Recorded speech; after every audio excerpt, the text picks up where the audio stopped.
안녕하세요. 미래플란트 치과 원장 김재현입니다.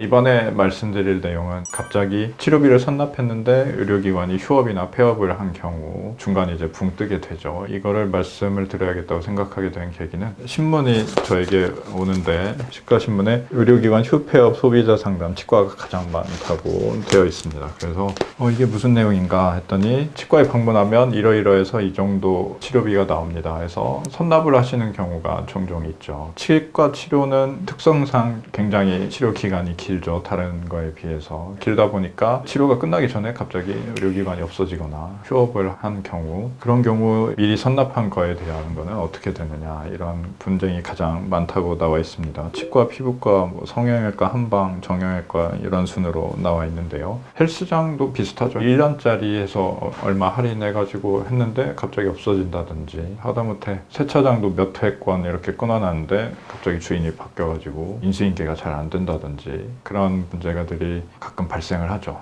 기사 내용을 보면 의료기관 휴 폐업 상담 건수를 보면 선납 진료비 환급 요구가 가장 많고, 치료 중단 불만, 그리고 휴 폐업 대처 방안 문의, 진료 기록부 발급 문의 등이 뒤를 이었다라고 되어 있습니다. 결국 문제는 이렇게 선납된 진료비에 대해서 문제가 발생하는 거죠. 그리고 주요 소비자 피해 상담 사례도 있는데, 암으로 항암 치료 받은 후 면역 치료를 하기 위해서 1억 원을 예치했다가 의료기관이 폐업했다. 이런 경우는 액수가 크니까 피부과, 치과에서 주로 문제가 발생하는 되어 있고, 그리고 문제는 헬스장이나 다른 거야 이제 중간에 폐업하더라도 내가 뒤에서 운동하거나 하는 데는 크게 지장이 없잖아요. 근데 이거는 진료기록부가 필요해요. 어느 단계에서 멈췄는지, 어디까지 했는지 진료기록부가 있어야 다른 병원에서도 이어서 하기가 수월하기 때문에 진료기록부 발급 문의에 대한 내용도 굉장히 많다고 되어 있습니다. 보통 이제 폐업을 하게 되면 진료기록부가 보건소로 넘어가서 이관을 하게 되는데, 기간 자체가 조금 걸리다 보니까 진료기록부 발급이 바로 안 되는 경우도 있죠. 그래서 선납금과 진료기록부, 그게 가장 큰 문제라고 보여지고, 특히 보통 이런 문제는 임플란트나 교정치료 과정에서 많이 발생하니까요. 오래 걸리는 치료들에서 발생하니까 전액 수납이나 지나치게 싸거나 하는 경우에는 조금 잘 살펴봐야 되지 않나, 이런 생각이 듭니다. 과도한 할인 광고를 하는 경우 광고 비용 및 할인에 대한 반대급부로 과잉 치료로 이어질 수 있어 주의해야 한다. 지나치게 싸면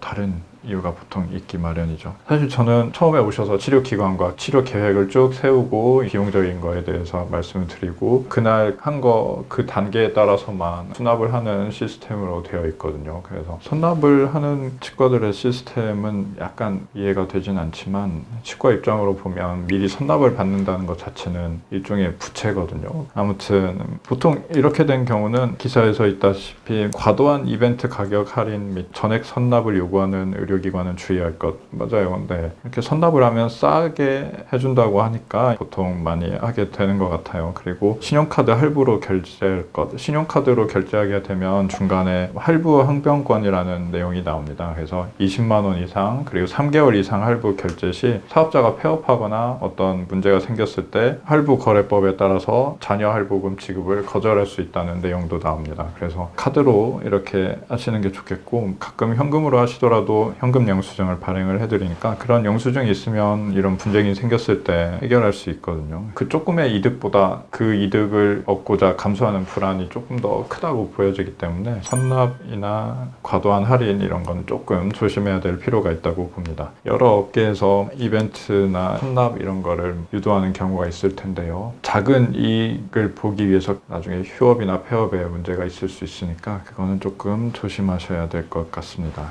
저희는 처음부터 선납을 하지 않고 항상 그날 한 것만 수납을 하고 있으니까요. 선납 이벤트를 하긴 합니다만 과도한 건 하지 않고 그 시즌에 맞게 수험생 이 정도 간단하게 하니까요. 그래도 세상에 무슨 일이 있을지는 예측하기 어렵습니다만, 여기 기사처럼 휴폐업에 관련돼서 선납 문제는 저는 없을 것 같습니다. 그래서 선납과 휴폐업 문제에 대해서 기사가 나와서 간단하게 같이 리뷰를 해보았고요. 이 기사에서 소개된 내용처럼 예방할 수 있는 방법을 참고하셔서 비단 치과뿐만 아니라 여러 업계에서도 할인이나 선납 문제에서 발생할 수 있는 문제를 피하는 게 좋을 것 같습니다. 이상으로 미래플란트 치과 원장 김재현이었습니다. 감사합니다.